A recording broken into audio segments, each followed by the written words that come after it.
Hello everyone, welcome to our new course called MATLAB for the Absolute Beginner.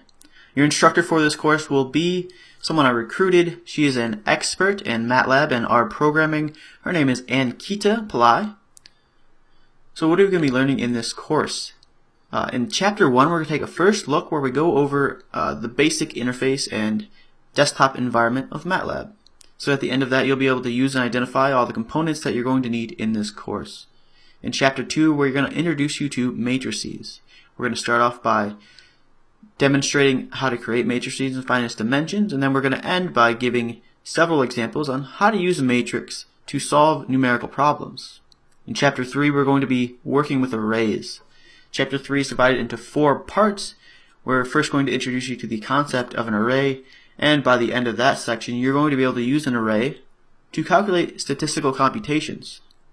In Chapter 4, we're going to make an animation in MATLAB. We're going to make a rotating fan. This is a 7-part series.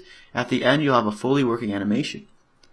In Chapter 5 is a pretty short chapter. We're going to be going over 3-dimensional plots. There are 2 types. We're going to go over line plots and surface plots.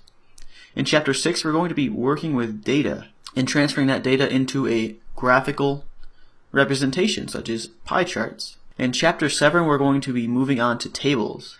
This is a 2-part chapter. The first chapter demonstrates how to create tables using structures, and the second chapter shows you how to create a table from a file. In Chapter 8, we're going to be introducing you to Simulink. This is a 7-part series. The introduction to this series is going to show you how to make a simple model on Simulink, and by the end of the series, you're going to be able to solve differential equations using Simulink models.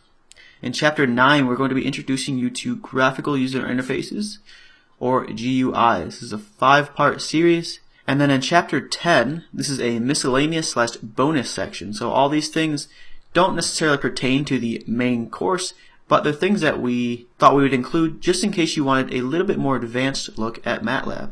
So I hope you enjoy the course. Go ahead and click that enroll button if you're interested. Remember, there's a 30-day money-back guarantee if you're not completely satisfied with the course.